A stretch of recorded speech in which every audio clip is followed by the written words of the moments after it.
Muy buenos días a todos y bienvenidos a este Día Mundial de Concientización para la Enfermedad de Parkinson 2024. El día de hoy me toca hablar acerca de las terapias iniciales y avanzadas para la enfermedad.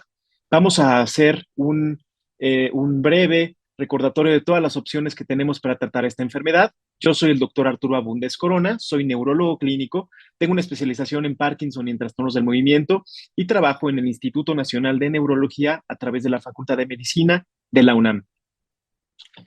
Nuestros objetivos va a ser introducirnos un poquito sobre la enfermedad de Parkinson y entender por qué es tan importante entender de qué va esta enfermedad y por qué decidimos utilizar los medicamentos y las estrategias que tenemos a la mano.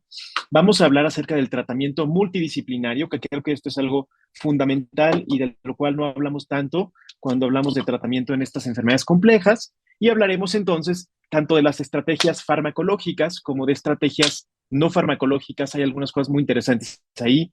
Y también tocaremos un poco acerca de estas terapias avanzadas de la enfermedad de Parkinson, que incluyen cirugía y algunos otros modos de tratamiento. Como introducción breve, sabemos que la enfermedad de Parkinson en realidad va a ser un problema de salud pública. Es la segunda enfermedad neurodegenerativa más frecuente a nivel mundial. Tiene una prevalencia de 1 a 2 por cada 1,000 habitantes, pero esto en realidad crece muchísimo en adultos mayores a 60 años. Es decir, uno de cada 100 adultos mayores de 60 años tendrán enfermedad de Parkinson. Cualquiera de nosotros estamos en riesgo y es una enfermedad sumamente común. Como podemos ver, la edad tiene mucho que ver como factor de riesgo y en realidad esto es algo que no podemos evitar. Algo que hemos observado, y esto tiene que ver con los cambios en la población en términos de la edad, es que para el 2040 la prevalencia de esta enfermedad, o sea, que tanto tenemos de esta enfermedad de nuestra población, va a duplicarse porque hay una tendencia de envejecimiento poblacional con menos tasas de natalidad compensando esto. La mayoría de los casos de enfermedad de Parkinson se conocen como casos idiopáticos, es decir, no hay una causa muy clara genética, no es que haya una historia familiar muy clara.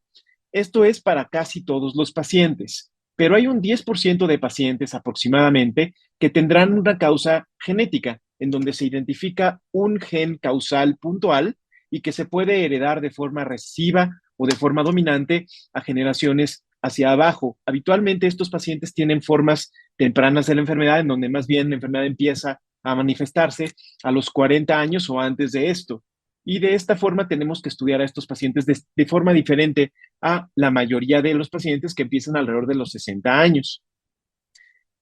Y con esto quiero decir que la enfermedad de Parkinson no es una enfermedad del adulto mayor. Así se había considerado hasta hace muchos años, pero ahora sabemos que es una enfermedad que puede afectar tanto a jóvenes como a adultos mayores. La enfermedad de Parkinson es una enfermedad que se califica dentro de las enfermedades neurodegenerativas. Y dentro de las enfermedades neurodegenerativas tenemos diferentes formas de estudiar estas enfermedades, porque son muchas y es muy complejo. La enfermedad de Parkinson pertenece a un grupo que llamamos proteínas o proteinopatías, es decir, hay una alteración en una proteína dentro de las neuronas que genera que estas neuronas disfuncionen y eventualmente se degeneren. Particularmente pertenece a un grupo de proteinopatías que llamamos alfa-sinucleinopatías. La proteína que está alterada en estas enfermedades es la alfa-sinucleína, que tiene múltiples funciones. La alfa-sinucleína es una proteína de 140 aminoácidos que compone una parte muy importante de las neuronas y que tiene que ver con el tránsito de las señales eléctricas y químicas entre una neurona u otra. Es decir, una neurona afectada por la enfermedad de Parkinson tiene un problema para comunicarse con las neuronas vecinas a través de la dopamina y por lo tanto hay una alteración importante en el tránsito de la información de un lugar a otro en el cerebro y esto consecuentemente genera las alteraciones del movimiento que conocemos. Solo quiero aquí demostrar cómo esta alfa-sinucleína o esta alteración en las neuronas va afectando diferentes áreas del cerebro conforme la enfermedad va avanzando. No tenemos todavía una forma de controlar este avance, pero hay mucha investigación que en un futuro no tan distante tendrá frutos probablemente para poder detener o hacer más lenta la enfermedad. Habitualmente la enfermedad empieza en áreas más bajas del cerebro, en el tallo cerebral, en el bulbo olfatorio, en algunas otras alteraciones, y de ahí va moviéndose hacia otras partes del cerebro como la corteza cerebral y las áreas del movimiento. La enfermedad de Parkinson se caracteriza por un montón de síntomas, tanto del movimiento como síntomas que llamamos síntomas no motores. Es decir, no nada más es una alteración con temblor o con rigidez. Además existen un montón de síntomas que no tienen que ver con el sistema nervioso y que pueden afectar la calidad de vida del paciente de forma muy importante porque no las preguntamos con tanta frecuencia. Estas pueden incluir alteraciones gastrointestinales, particularmente los pacientes sufren de estreñimiento y el estreñimiento puede ser años antes de empezar con temblor o con rigidez. Pueden tener alteraciones del sueño, en donde ellos, por ejemplo, hablan dormidos, gritan, patalean, actúan los sueños, alteraciones del olfato, se pierde el olfato, alteraciones en la piel, dolor articular, etcétera.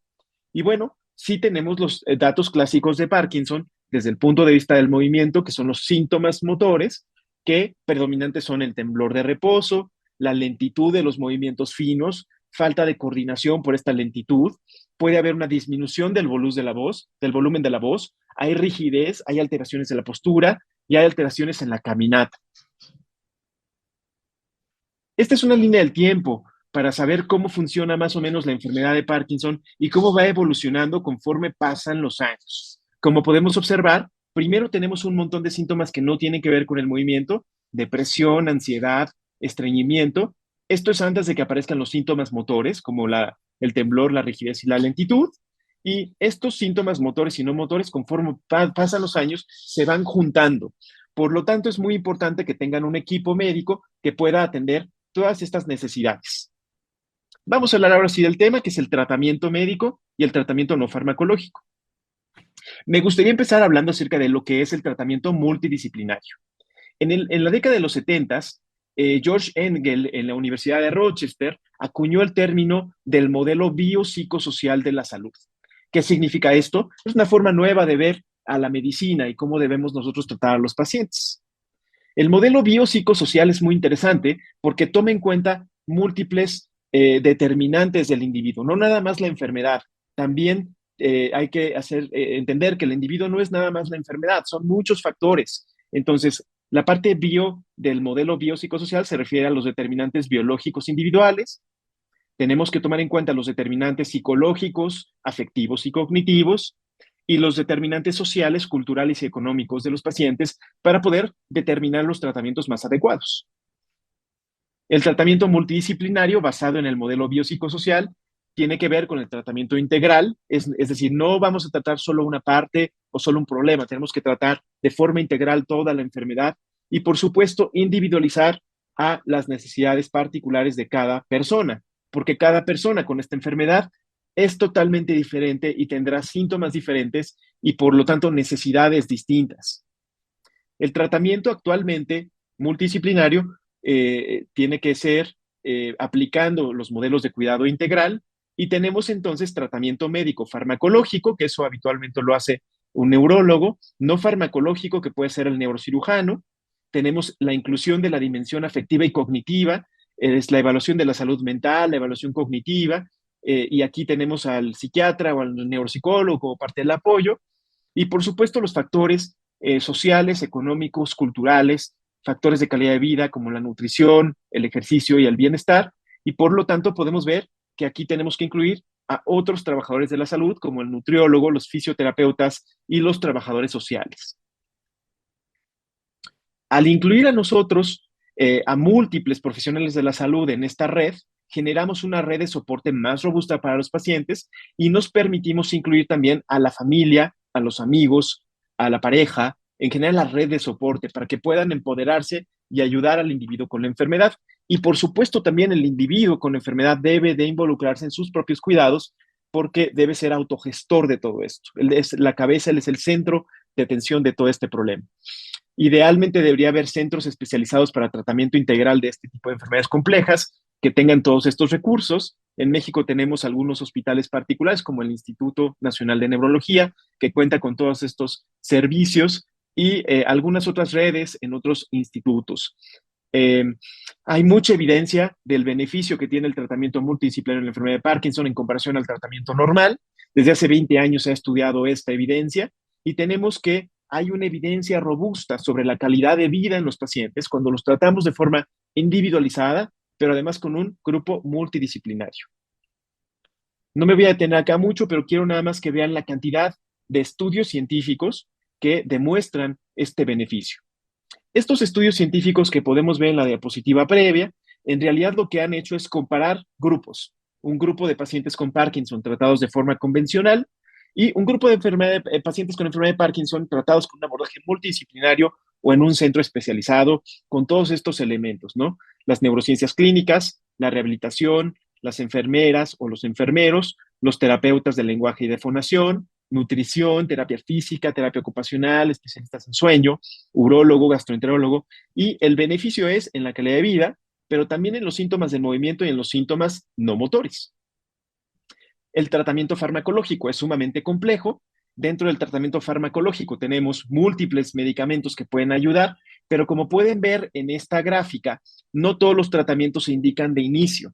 Hay que ir de forma escalonada viendo la necesidad de cada paciente y cada tratamiento, cada grupo de fármacos tiene un perfil de seguridad diferente, un perfil de acción diferente y por lo tanto debemos de ser muy acuciosos con a quién le vamos a ofrecer qué medicamento y por qué.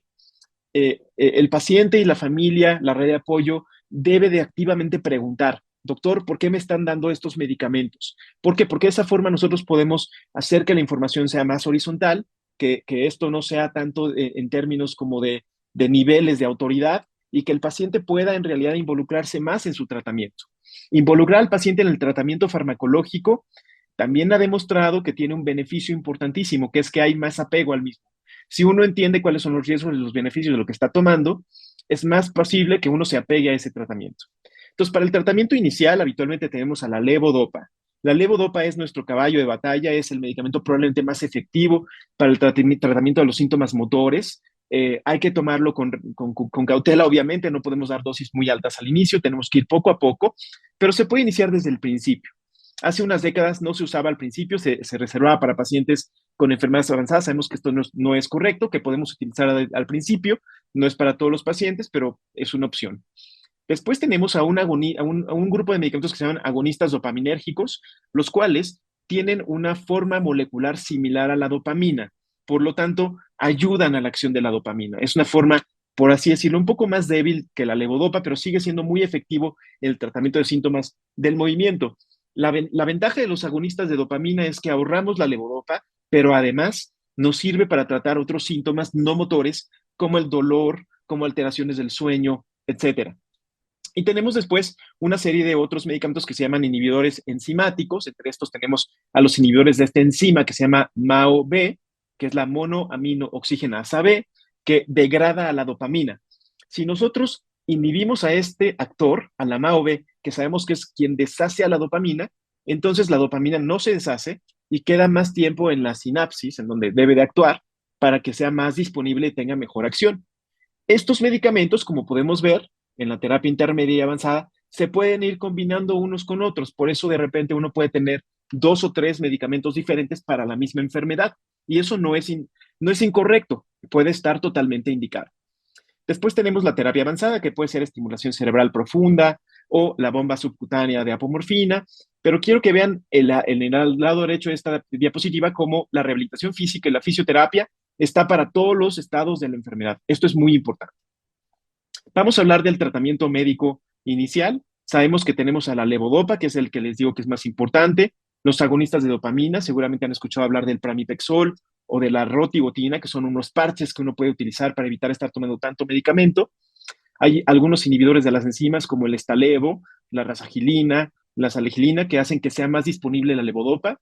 La amantadina, que es un medicamento interesante y se utiliza particularmente en gente que tiene disinesias. Las disinesias son movimientos involuntarios inducidos por el tratamiento médico. El paciente se toma la levodopa, entra en lo que llamamos un estado de ON, o sea, mejora, pero después de esto empieza con problemas del movimiento, ¿no? Que son movimientos involuntarios. Y esto se puede tratar con amantadina. Y tenemos las terapias avanzadas, de las cuales vamos a hablar en un momento. Lo más importante es que todo debe de ser individualizado y que no todos los medicamentos son para todos los pacientes. Nuestra obligación es escuchar activamente a nuestros pacientes, qué sienten cuando toman los medicamentos, sienten beneficio, sienten efectos secundarios, qué es lo que sucede. Porque esto es lo que nosotros podemos utilizar como herramientas para poder modificar dosis, tiempos, cambiar la medicina, etcétera. Ahora, voy a hablar un poquito de otro tipo de tratamientos. Tenemos la terapia física. La terapia física debe estar presente siempre. Hay evidencia científica que lo apoya. Los pacientes con terapia física se deterioran mucho más lento que aquellos que no lo utilizan. Entonces, esto tiene que ser individualizado, temprano y constante. La terapia ocupacional es importante, no nada más para el tema médico, sino también para la salud mental, para poder involucrarnos en actividades sociales o de trabajo. Es muy importante, ayuda el autocuidado de los pacientes y también debe ser individualizado para cada individuo. Hay que acordarnos que el 89% de las personas viviendo con enfermedad de Parkinson van a experimentar en algún momento alteraciones o cambios en la voz o en la expresión verbal. Por lo tanto, la terapia de lenguaje y de deglución debe ser fundamental. Y hay también mucha evidencia de esto. Y por supuesto, la nutrición. La nutrición está cobrando un rol muy importante en el tratamiento de Parkinson. Sabemos que hay algunos alimentos que pueden retrasar un poquito el vaciamiento gástrico, que puede retrasar la absorción de la levodopa. Entonces, tenemos que hacer justamente esto. Hay que acordarnos que el Parkinson tiene síntomas no motores como cambios en el hábito intestinal con estreñimiento, pérdida de masa muscular, otras serie de cosas que tenemos que tratar con nutrición. Algunos estudios han demostrado que el yoga y el mindfulness son importantísimos. Les dejo aquí algunos links de YouTube que después vamos a compartir con todos ustedes para que vean algunos ejercicios de yoga para pacientes con Parkinson que debían de ser de utilidad enorme. Y en este estudio se demostró cómo los pacientes haciendo meditación, yoga, todos estos ejercicios tienen niveles mucho más bajos de estrés y de ansiedad y por lo tanto mejoran sus síntomas en general.